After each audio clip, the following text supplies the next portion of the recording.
Good afternoon and welcome to Talk on Race. We're so happy you joined with us. Today we're having a great, awesome conversation about media, all things media.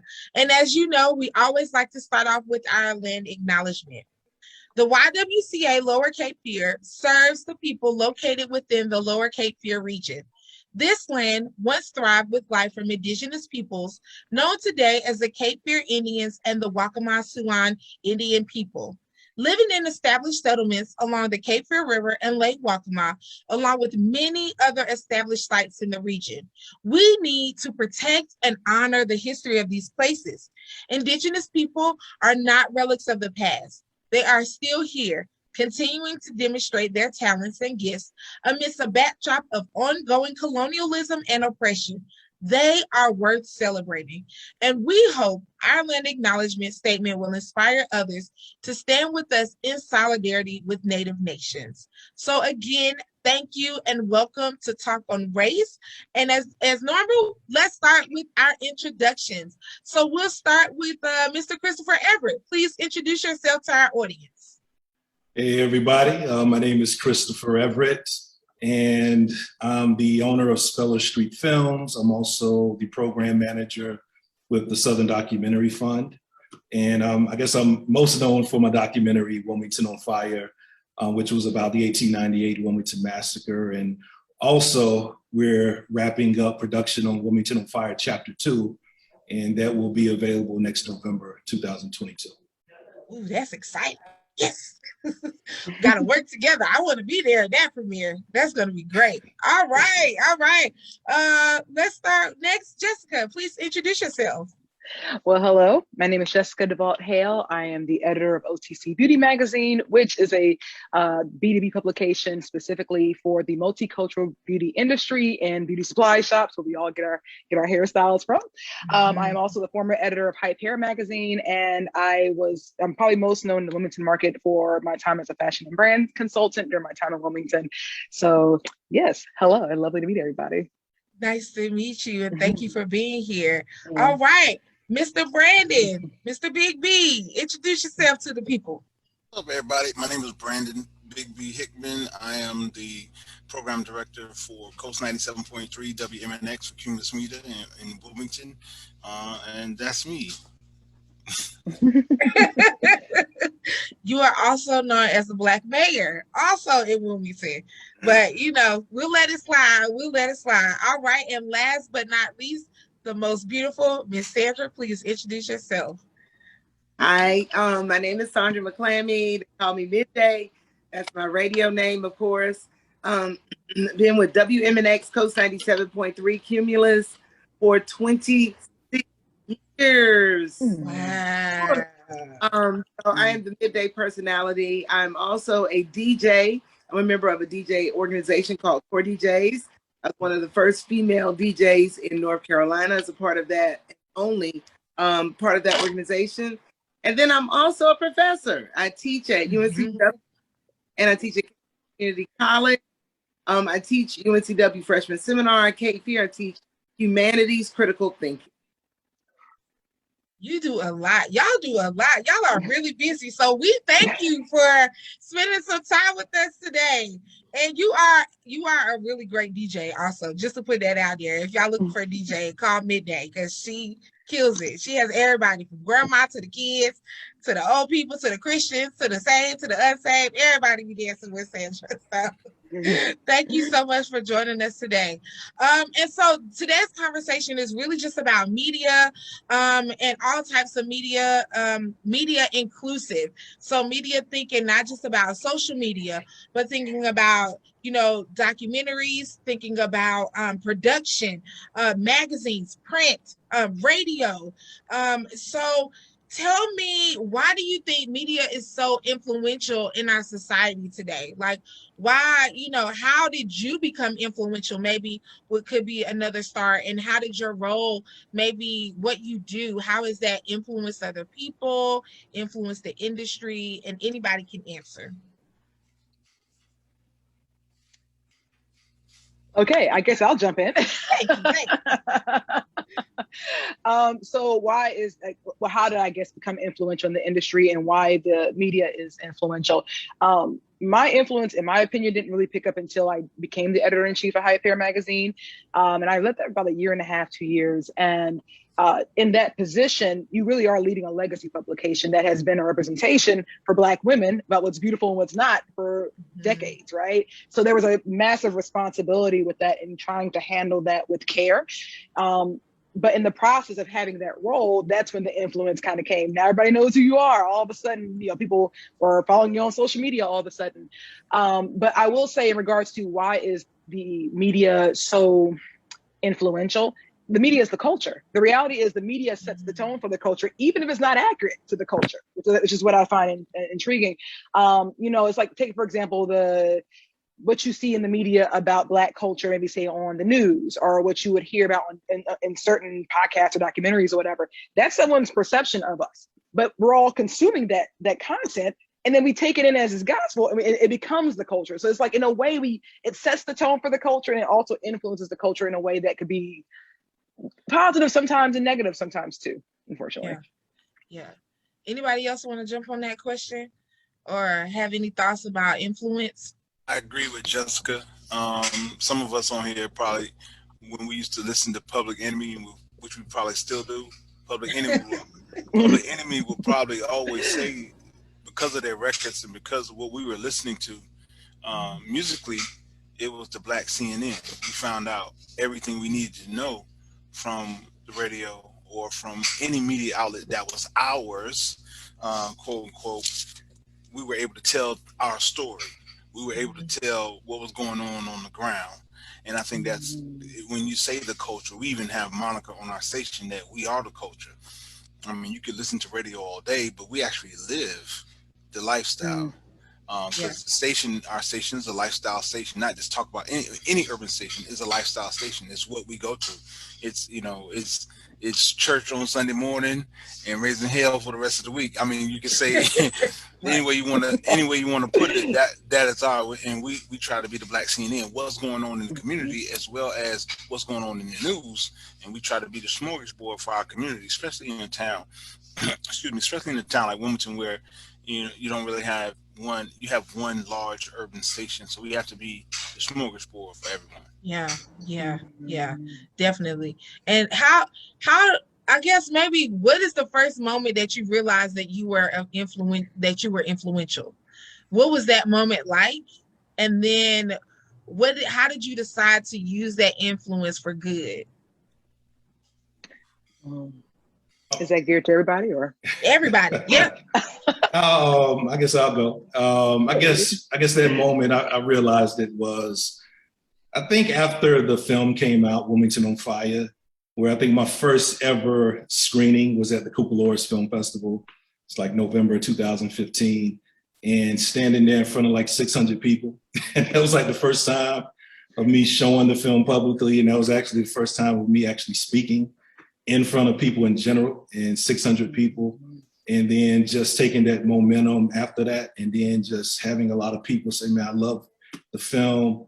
You educated me so much about the history of Wilmington here, and then just having everybody, come around it and support it.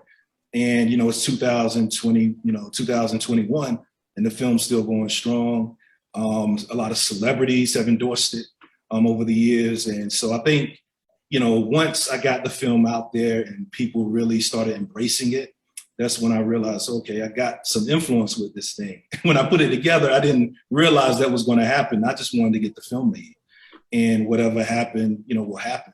But I didn't think that the film would be really instrumental and influential to the lives of so many people. Yeah. I'll chime in as well on that. I will say this, because when you pose that question, it actually reminded me of a situation that occurred before I was even at Hype, when I was still living in Wilmington and working as fashion and brand consultant. And I was working for Women Magazine at the time. I was the fashion editor then.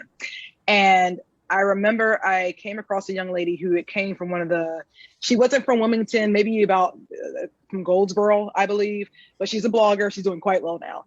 But she was there for a fashion show that I was attending. And she recognized who I was, which is weird because, again, I didn't think anyone even knew who I was, but she knew I was tied to the magazine. And she was so she was so like just happy to see, I think, a Black woman in that role, that it was so encouraging for her. She was just like, you would have thought I was Beyonce. She was like, oh my gosh. And I was like, and it was jarring at first, but then I started getting that a lot. And I realized this is an opportunity to really have an influential impact on Black women specifically, which is already my passion anyway. So it's like, I noticed that when I was in the much lower level, not saying women's lower level, but in the sense that it wasn't a national publication. Before I started getting national notoriety, it was more so of, it was nice to know on a small level, I could impact Black women and empower them on a small level. And then when I got to Hype, it was like, oh, wow, this is like a big tool that I can use to influence and to provide more positivity into the culture with this publication. So, I mean, it's weird how it sneaks up on you, though, because you don't look for it. You're just trying to do good work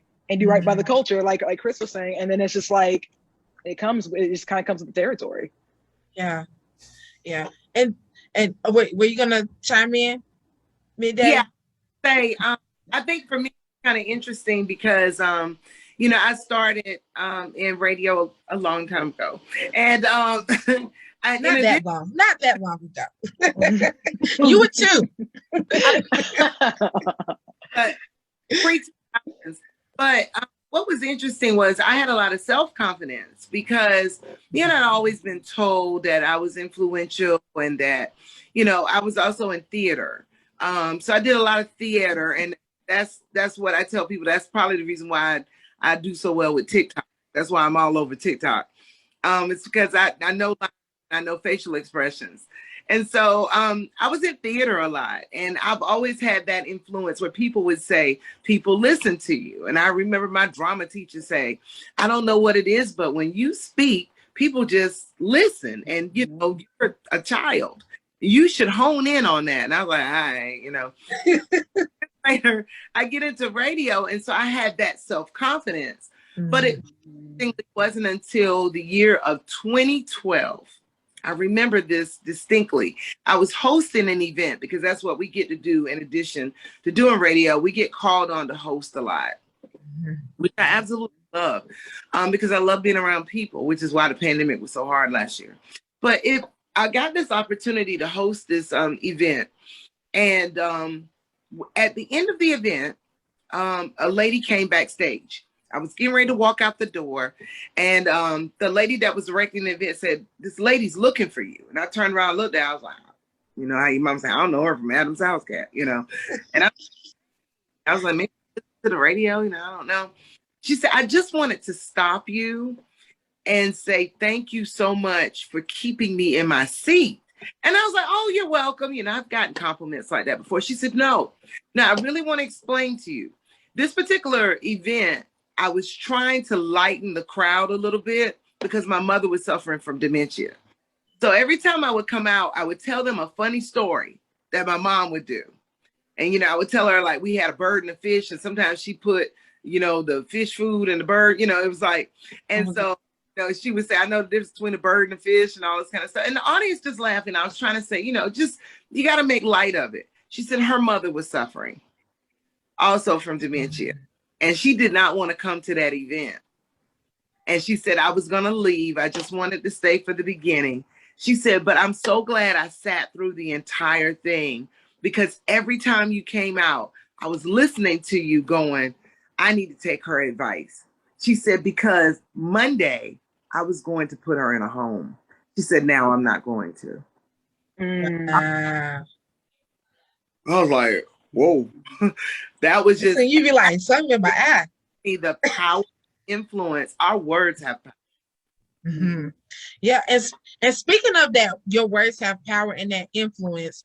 Has there ever been a time when you felt the lines were blurred versus empowering your people and then also making deadlines, doing stories that maybe made you uncomfortable, having to hit the marks? Like, how do you handle those lines where, like, I'm for my people, but I wonder if I have to report this story, you know, like what is my culture? What are my people? What are they gonna say when they pass me on the street? You know, have y'all even had that kind of, you know, where you're in that sticky situation? How did you navigate that? Oh, that's heavy. It's heavy. being that you're from Wilmington and you have to report on the news about a shooting and you know the people, oh, that's heavy, because you can be opinionated, and which you're not supposed to be inside of journalism. You're supposed to just tell the facts. But you know in your mind that the people from your neighborhood is like, man, that man Bigby on there talking about us, man, that's messed up. Like, but it's the actual truth. Like, this is the report that I'm getting from the police department or wherever it came from, news, whatever, and we're giving the story, but we know the people. And so you have to go on and see, well, how can I handle it in a professional manner? So let's first of all, let's give the news. Let's give the factuals. It's a pending investigation. Allegedly, someone was shot. Allegedly, this person did so-and-so. And then by the end of the show, hey, y'all know what? And then we have to keep it personable. Hey, look, we got to do better as far as anger management and conflict resolution. So, we give our own personal, I guess, ad-libs in there, but it's tough, especially when you know the people, you know of them, and you don't, you got it, and you know the families. You're like, I gotta give the information, but how do I also on the other end give maybe things that we should be doing to prevent this, opening the lines so people can actually talk about it, not necessarily talk about the case, but necessarily asking the question: how do we prevent gun violence? How do we slow it down? How do we slow down the gang situation? Like, we have to actually open the lines, and you won't see that on the other stations, but you'll see it on our urban station. You'll see it in Black radio. You'll see, because our folks need somewhere we need an outlet. Yeah. You just can't call it to the TV station and be like, hey, we need to talk about this. But you can call the radio station and say, hey, let's talk about what you gonna do. And they're like, what am I gonna do? That's not my I didn't do it. That's my responsibility. But it's also our responsibility as journalists to open the air and not even dictate the conversation, but let folks get it off their chests and talk. But you know what, Bigby? In many ways, at least from an outsider looking in, there is like an unspoken expectation that media influencers have the responsibility of the community. Right. I don't know if that's how y'all feel, but as an outsider, I know, like, when there's a hurricane, I gotta turn to hear, what the Midday and Big B are doing. Are they staying? If they ain't staying, I'm out. Yeah, it's a lot of times that we get that, and we have, y'all do get we'll that. Sit down and I said, man, I said something the other day, Sandra, midday, I was like, I gotta post something, man. I said, I gotta post something because I haven't said anything. I gotta post it. And so, you find yourself as an influencer or someone that's in journalism or any type of media saying, I have to say something about it as far as what I'm concerned about it. And I think it's way bigger than us. It's not about me. It's about how we help in our community. And that's the big picture. What message can I convey to help our community? Yeah, absolutely. I just, go ahead. Also politically. Yeah. And politics is where it gets blurred when you're on the air, because you have that feeling, and what you have to understand, the community, what I need the community to understand is, even outside of media, we all protest differently. I'm not the sign maker, marcher protest. I told you I teach critical thinking. I'm very strategic. I'm the behind the scenes, doing the research, looking up. I'm the one that calls the people that are out there with the signs. And I'm the one, hey, you need to make this phone call. Call this person. Look this up. Do this, So I'm that person. And so when you're on the radio and people have this perception that when something happens, there's some sort of social injustice. And if I'm not present, I'll literally get inboxes. Sandra, I didn't see you at City Hall. You're not going to see me at City Hall. That's not how I protest. But that doesn't mean I'm not doing something. I'm doing something. And unfortunately, people think, oh, it's because you try to brand. You think you're going to get in trouble with a radio. Yeah, some of it might be that too, because people are going to respond differently. But you have to understand, first and foremost, I'm a person first, and that is just how I protest. I don't march and make signs. I'm strategic. I'm gonna get you from the back. That's how I'm gonna get you. I'm gonna get you looking, because I'm a fact check and fact find. Yeah, and I think you do bring up a very valid point, because I know when the city decided they weren't going to paint Black Lives Matter on the ground, and then there were lots of protests happening, people did say, well, why isn't the YWCA down there? Or Janiqua, why are you down there? And it's like, well, one, I have a very small child, and I have seen the history of protests, and I am not putting tear gas in Zachary's face. Like, I'm not doing that to my child. That's one. And two, I need to figure out what kind of policies that we can put in place. What is the legislative saying? Like, there is a whole nother set that while there are people, we need you to continue to bring, attention to it in protesting. There's another piece where I need to fight this in the policy. Like, I need to call, the senators. I need to call our councilmen. I need to call the commissioners to say, hey, this is a problem. So I agree with you. I definitely agree. Now, Christopher, how do you feel in that? Because you're not on the radio, you're in publication and production. Right. And so how do you navigate some of those? Do you get to kind of say, no, this is what I want, period? Do you get to do the period, Pooh?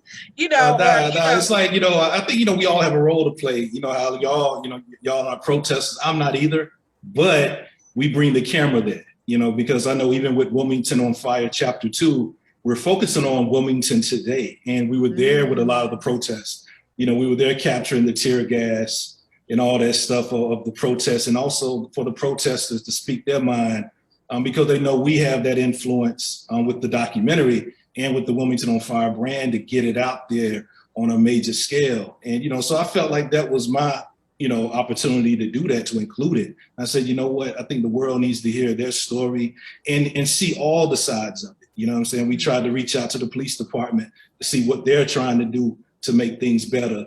They didn't hit me back. So I said, yo, man, y'all looking bad out here. Hit them back. Yeah, because I'm like, yo, we got some footage of y'all, man. Y'all not looking good out here.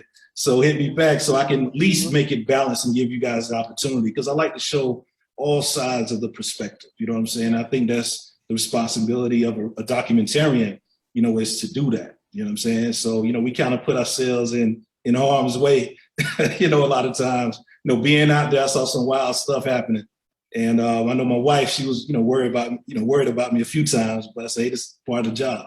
We have to capture it because I want to capture this, because just like when I'm doing historical projects, I'm looking at old photos from like the 1800s or old videos from like 1930. I want somebody, when I'm dead and gone, to see what I captured and was able to capture history, these moments of history. So 100, 200 years from now, people can see, what was happening in Wilmington and folks, what was going on really on the ground. Yeah. Yeah. Mm-hmm. And Jessica, I know you pivoted. I know you just said you worked at Wilma. You were editor at Wilma. So how did you make that pivot to specialize in multicultural print? Was that something, what made you do that pivot? Because I think as we're talking about our roles, it seems like you found like, this is great, but this right here, this part is my role and my lane of influence. So talk a little bit about that. Well, so to clarify, so I was a contributing fashion editor for Wilma for I want to say at least 3 years, I want to say. And at the time, my husband at the time and I had decided we were going to move to Atlanta. Given the fact that obviously there was a whole bunch of film intensive issues going on. He was an actor, we had to move south. And when I moved down to Atlanta, that's when the opportunity to go into beauty came up. My background initially, even though I'm a journalist and I've had a season of my life where I was an investigative reporter, and then I came into fashion, and I was doing that for quite some time when I was Wilmington. Going into beauty was a natural segue, just because, again, I knew that one of the things that was really important to me was to empower young women. I naturally attract them, and they naturally seem to listen for some reason, and I felt like that was maybe part of my calling. And so to be in multicultural beauty, a space where oftentimes Black women are only, it's like that's really the only space we get to be appreciated for our beauty, you know, because you don't see our beauty on the covers of magazines like that on a regular basis, or if you do, it's a certain kind of beauty, a certain kind of this.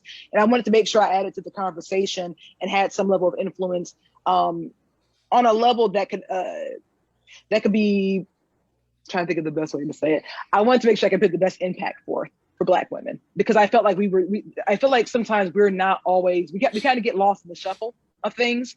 And I think beauty for us is our escape. And it's so much more than just hair, weave, and braids. So much more than that. It's hype hair, you know, for years, when I got a chance to do that, I mean, that's been the essence of the beauty salon culture. You go in the beauty salon, what you're picking up, a hype hair magazine, you want to see the hairstyle you're going to get. Yeah. I didn't want to approach that lightheartedly. Like I took that role very, very, very seriously, because there's a lot about the beauty industry in general that we don't know about that does affect Black women. And I wanted to use those publications as a means to extend out for the most part. Girl, Yeah. you know how many times I used the hype hair magazine in the beauty salon trying to figure out what I was going to do this month. I want this right here. I want it like this. I want it like this. And then you come out we and wanted it's to look not like the model and the hair. But you know what's funny? To kind of go back to your original question, you were saying about, you know, whether there's been times you had to report on things you weren't comfortable with. Like when you work behind the scenes, like remember, I started off with OTC first, and then I started managing OTC and hype simultaneously, and now I'm just doing OTC again. So with that said, OTC is business that's B2B, that's distribution to beauty supply stores for the most part. So I work very extensively with all the big brands, the L'Oreals, the Revlons, that sort of thing. And so when you do that, you get to realize who works behind the brand. You start understanding, you start learning about what, you know, guides these brands' decisions. And I remember, if you recall, last year during the pandemic, there was this whole, you know, push by the Black community for beauty companies to be more transparent about their leadership, be more transparent in general. I don't know if you guys remember that or not. Bigby, Chris, maybe you all didn't notice that, but the girls may have noticed it. Oh, yes. It's like it was a yeah. huge, loud thing. And I want to say it was the owner of Uma, if I'm pronouncing that correctly, Uma Beauty, who I believe led that whole initiative. But I was leading Hype here at the time, and we had to report that, okay, you do know some of your favorite brands, you know, aren't Black owned. Like, I mean, I've been on that, but you probably don't because you're a consumer. And the calls we got, like, it was a risky move, but I just felt like since the movement was really trying to go towards transparency, it was important that we put that out there. I'm not saying our advertisers liked it, but I mean, the reality is there was an obligation to the culture, you know, and that does come up from time to time. No, I think it's important because I think there have been moments where I thought it was a Black owned brand because they happened to put a Black woman on it. But it wasn't. Like, they just started advertising Black and brown faces. And then, last year, I was like, oh, no. Yeah, we got to stop buying her. Yeah, we can't buy her. There, you know, we have to figure it out. And I know one of the things that I'm in Jack and Jill of America. So I have my family, we're a part of Jack and Jill. And so when we had our conference, the one thing that they provided for us were like, beauty products from Black owned vendors. And like, I was like, oh my God, this is great. I found a lady who does soy candles. You know, like they highlighted Black owned companies that like, I don't think we've ever done that in the past, you know, and I think again, here's the media saying, you know, you have individuals calling people out, calling companies out, asking for transparency. And then what that ends up doing is it does end up birthing new ventures for the culture in many ways. And may I raise my hand for just 1 second? I promise you. No. It's a dialogue. I just had a thought though, because one of the things I think is a responsibility as journalists or as influential people in the media is that we have to start teaching the public how to understand how things work and how to find credible sourcing. This is something I see in our community a lot. It drives me bonkers. The reason why we printed that article was not just to blast our advertisers, because again, quite a few of them on the list, but it was more so to say, okay, firstly, say for example, a brand like Strength of Nature, and they've been out about this, I can discuss it. It's like, but they're not Black owned. But I know that team, and it's a Black ran team. It's all Black women. It's just like, the owners aren't, but that's the nature of the beauty business. Brands get bought out all the time by bigger companies from different countries. It happens all the time. So it's just like, but the public is not educated on that. And so part of our job is to say, hey, before you freak out, this is Black led. So it's like you're not being manipulated by some outside group who's just trying to manipulate you. This is a group that's actually legitimately trying to work for you. They just aren't owned, Black owned or whatever. It's like same with Hype Magazine. We weren't Black owned either. And that did come up in conversation. So it's just like, they're Black owned now, but the time when I was there, they weren't. So it's a lot of times our community gets hyped about sound bites and things we see on social media on the post. And it's just like, oh, I heard this, and they get mad. And it's like, okay, that's great, but let's discuss the facts. Here's the information, so you can make an educated decision and not an emotional one from what you see from a sound bite on a 30-second reel or something on Instagram. You know, I think it's important that we show people how to do that. I definitely agree, because cancel culture is real. Yeah. You know, cancel culture is real, and I really didn't know that. So now I got to go back and find that article, so that I can better educate myself. I encourage all the listeners to do the same, so we can better educate ourselves, because you're right. I mean, as we know, top percent of wealth in the country it's like top 10%. They're all white people. So we are gonna be consumers of the industry and consumers of products that probably aren't Black owned but are Black led. And I do think that there is a huge difference in that. So thank you for you're right. Thank you for calling me out, because I feel called out, but I feel like called out in a good sisterly way. Like, hey, there is a difference, and we don't want to cancel everybody, because there are teams, and like we want good solid teams that are multicultural, that have Black women, Black men, Indigenous women, Latinx. Like we do want, you know, LGBTQIA. We want everybody at the table. So you're right, so that products are equitable. So yes, you're on point, in the words of my young people, point.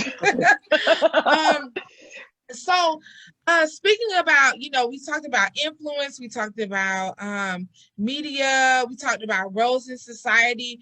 Has there ever been a story that you felt betrayed your people that you had to report on?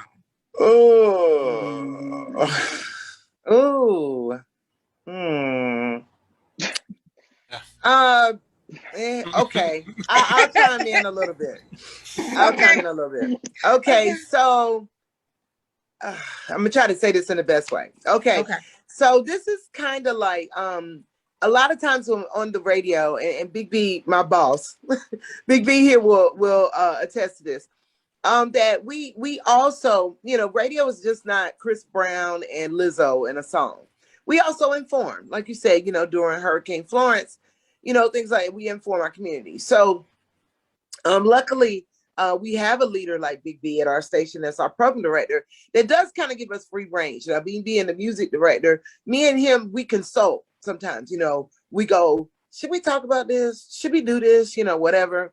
And, you know, most of the time I'm already like wanting him to say yes. So I'm really trying to influence him, right?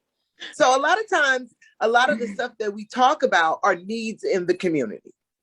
Okay. And so we talk about stuff like they're helping with rental assistance. They're helping with food, or they're helping with whatever, you know, in the community. And so it's a little blind, because I'm saying to you on the air, here's a great flyer, phone numbers, picture. This looks good. So, you know, I'm going to talk about it, and I'm going to go, okay, tomorrow between the hours of 12 and 3, you can go to this place and they're going to be giving out food, you know, but so I'm really kind of in a way talking blind. So one day I'm in my yard, and there's one of these trucks that go around and they deliver food. And the guy says, would you like a box of food? And I go, oh, no, I would not do that. You know, give that to somebody who really needs it. So it was like 10 to 5. He said, we have to get rid of this by 5 o'clock. And we got like about 20 boxes left. And he said, we've been giving out food all day. Just help yourself to a box. So I said, okay. So, because in my mind, I'm like, all right, I'm going to take the box, but I'm going to end up probably giving it to somebody else, right?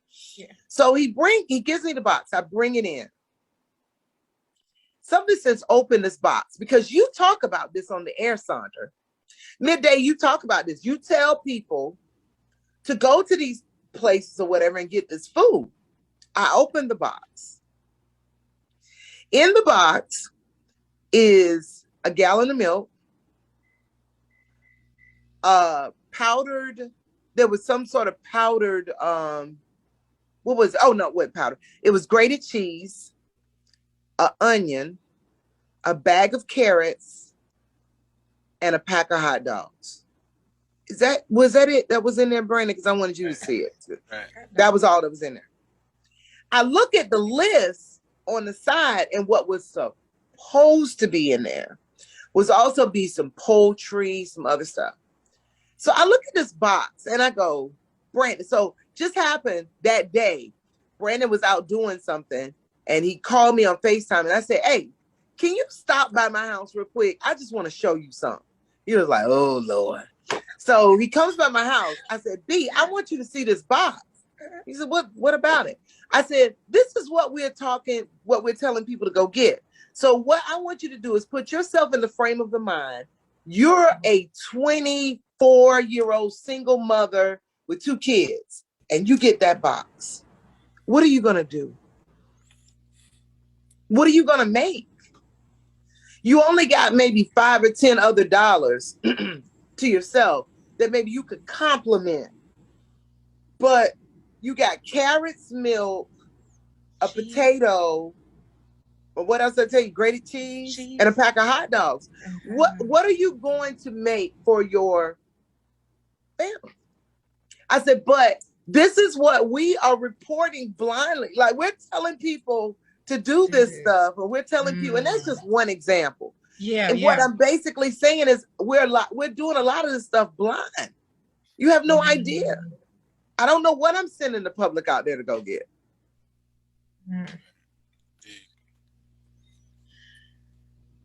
So then there's the education factor in there. It's like, because I know for myself, I'm lucky. I was raised by one of my. I know how to make that work.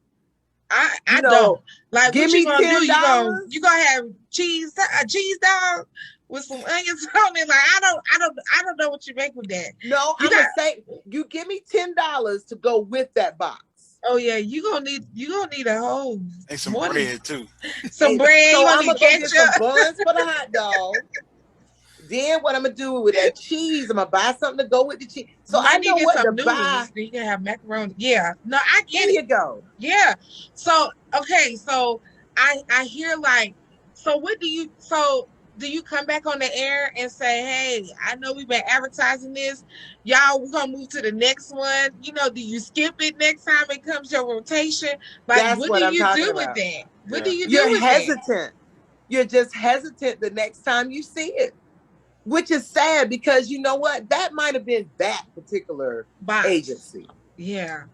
So now when I see it, somebody's like, yeah, Sandra, can you tell them they're giving out boxes of food and blah, blah, blah. And I'm going, what's in the box? What's in the box? Next question. What's in the box? Are the boxes consistent? Right. Because then you don't want to come across ungrateful. Because, there's some people don't have anything. And we have to take ourselves out of our body. Understand, there's some people don't have nothing. They don't want no hot dogs, cheese, and onions. Right.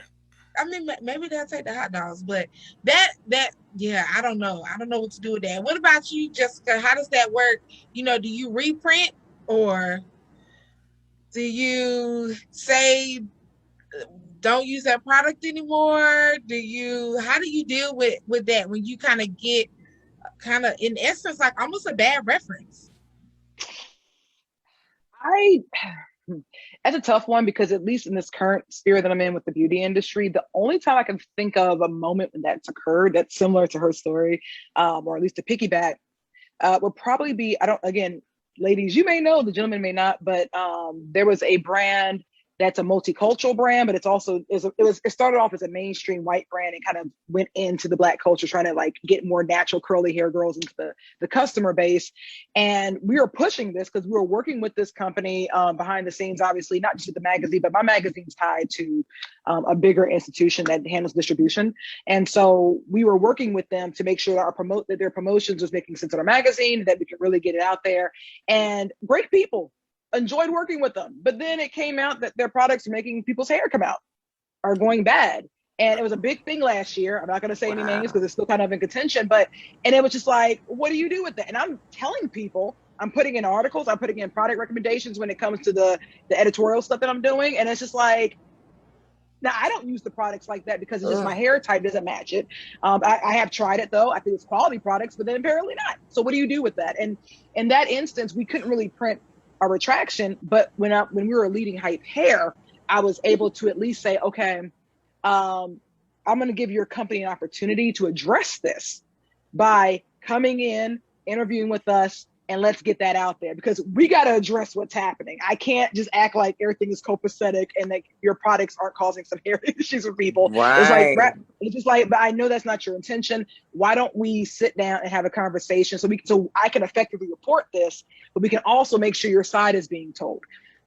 Didn't quite go down that way. They didn't choose that route. They chose another route. It hasn't benefited them. But the point is, in those instances, rather than create a retraction, it's an ongoing story, because it's not like it's like she was saying, it's not like she knew that those boxes were only going to have a few pieces of things in there. But once you see that, it's like, okay, we need to either have a conversation with you guys. You have to clarify this, and we can't keep pushing this without addressing it, whether it's in a story, on the radio, on air, whatever it may be. So I'm really confrontational in that sense. It's just like, well, let's just address this head on, because I'm not going to look crazy just so, no, because like you were saying earlier, we all have roles in our communities, and I take that seriously. I'm not going to get dragged on behalf of somebody else. On Black Twitter is not going to do me. I understand. Yes. Mr. Christopher, how's it work for you? I'm pretty sure you do a lot of vetting while you're doing a lot of production, but have you also been in that situation? Yeah, it happens all the time, especially when you're doing documentaries.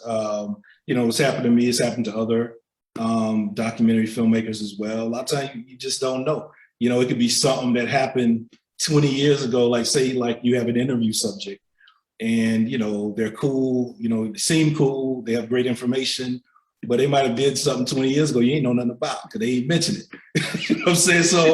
So, when you have them in your film, people are hitting you up, saying, man, why you got this person in your film and this and that? I'm like, man, I didn't know anything about that. And they didn't mention it. And then, so you done spent all this money on your crew filming this person, you know what I'm saying? So you don't put all this money, these dollars in, and, it happens a lot of times, and, no one's perfect, but like, it's something that I actually know up front and it's bad. I'm like, nah, you're just not going to be in this period.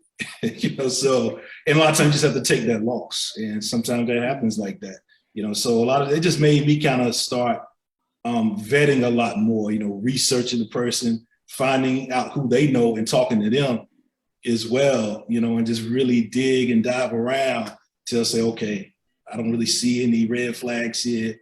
Let me go ahead and go ahead and move, towards that interview and start filming this person.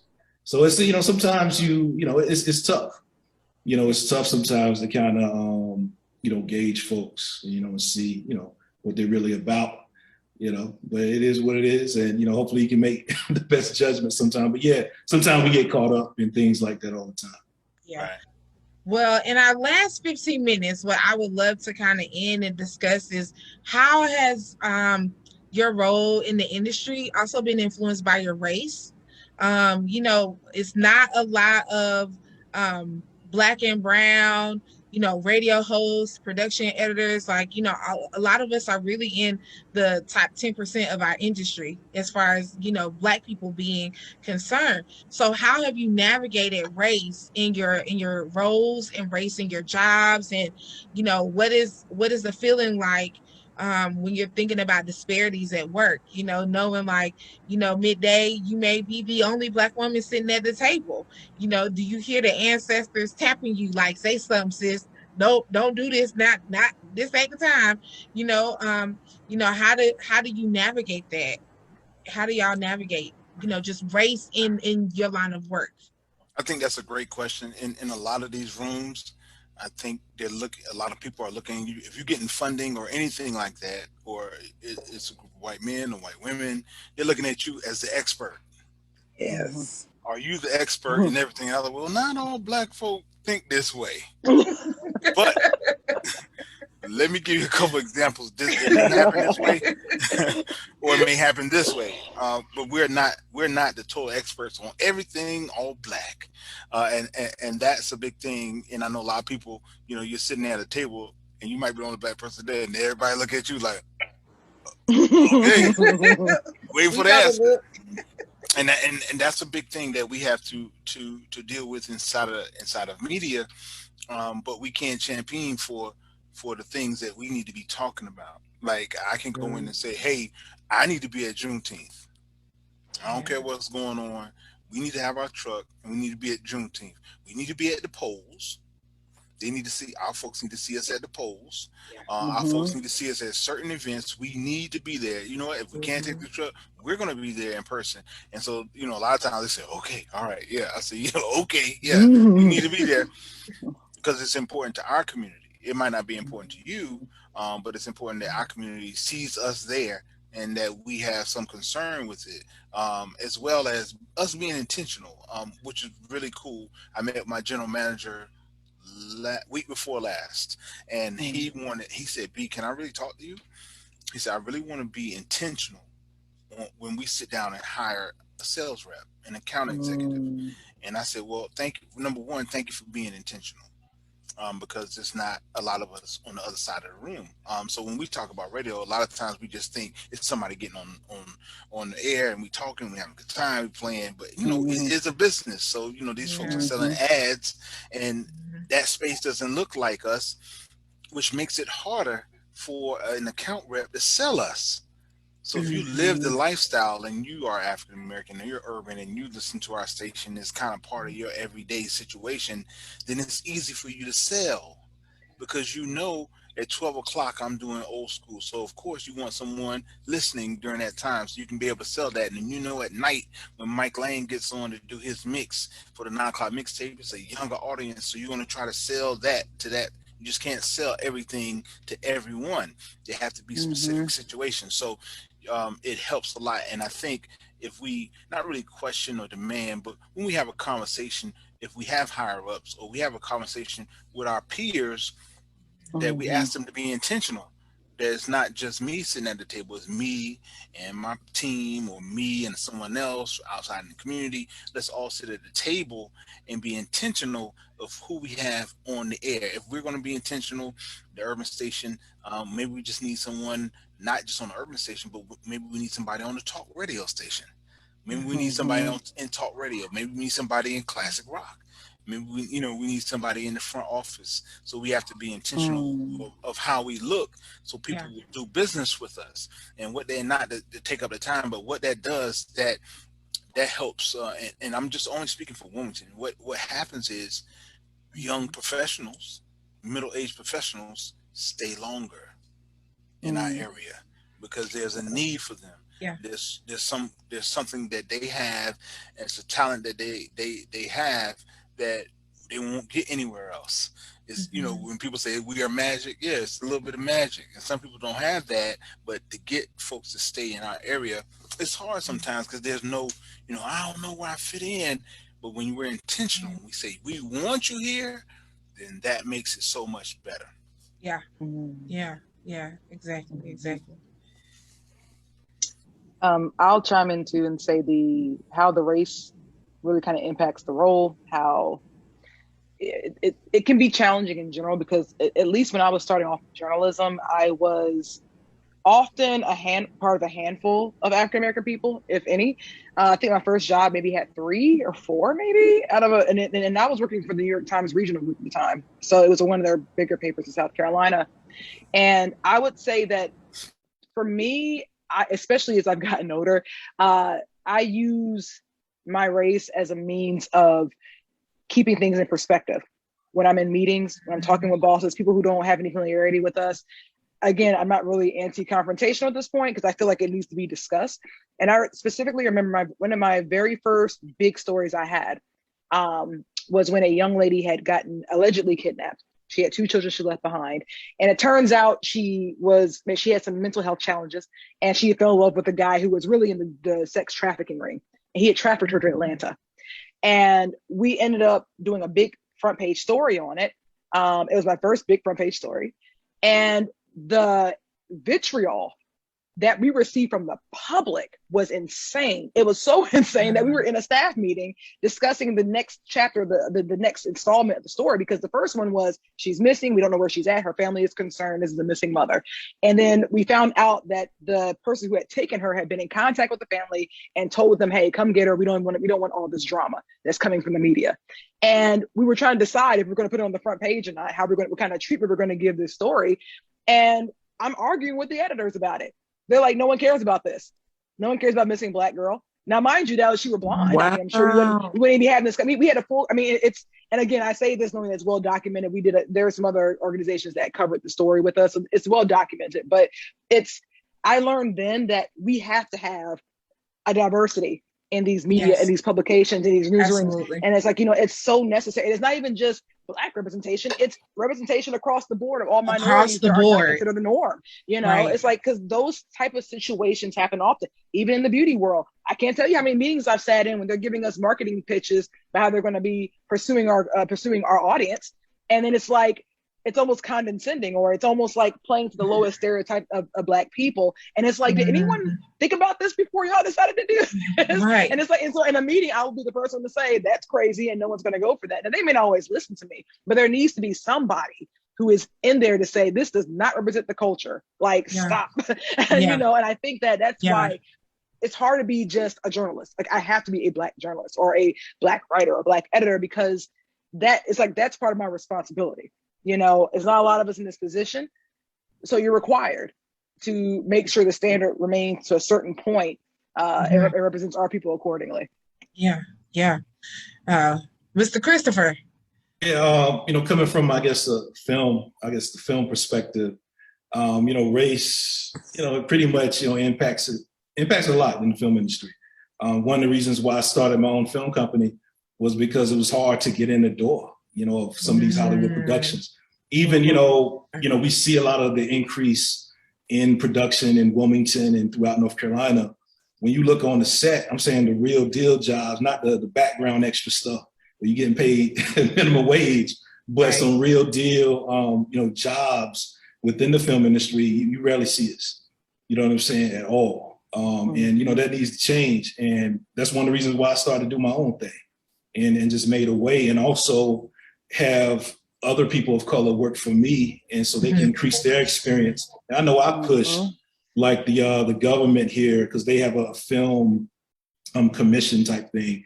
And I really urge, say, hey, you guys should be funding folks like myself, because we give a lot of minorities their first shot at real, training with film. And a lot of times they get that experience and go on, but they end up leaving North Carolina and going other places where we're losing that talent. And we could be nurturing it and cultivating it right here in North Carolina. And those people are going to pay taxes. They're going to buy homes and all of that. And so, I just try to, do what I can do, to help, on an independent level. I can only do so much. I'm not Marvel Studios and that, you know what I'm saying? So I just try to do what I can do. But not yet. One day. Not yet.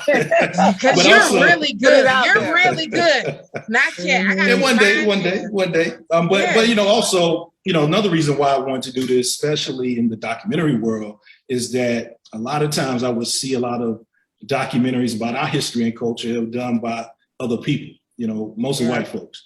And I felt like it was necessary for our people to see a Black person producing, directing the project and everything. And I thought that was just very important. I know a person that inspired me was a guy by the name of Tariq Nasheed. He did the powerful documentary series Hidden Colors. And I was able to actually reach out to him when I did Wilmington On Fire. He gave me some of the startup capital to get that going. Wow. So, brothers like that, David West, he's a retired NBA player.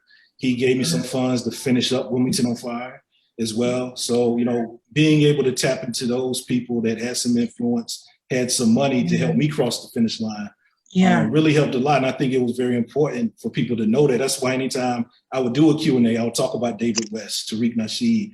So I think it's important for people to know that you have Black people out here they care about these type of projects. They want to invest in our community and our culture.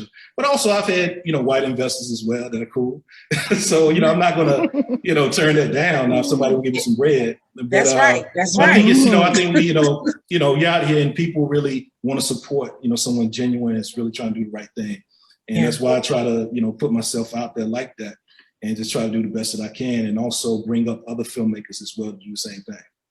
Yeah, absolutely. Absolutely. Well, I this conversation has been a lot of fun. I feel like I have learned a lot. I really, really thank you so much for your time. Thank you, Bigby. Thank you, Jessica. Thank you, Christopher. Thank you, Midday. I really, really appreciate your wisdom, your insight on the industry. And this conversation has been great. So if you have enjoyed Talk on Race, please check the chat box and fill out that feedback form for us. As we are building our calendar for next year, we definitely want our community's support and our community's influence on our programming. So thank you so much, and everybody have a great evening. You too. Peace.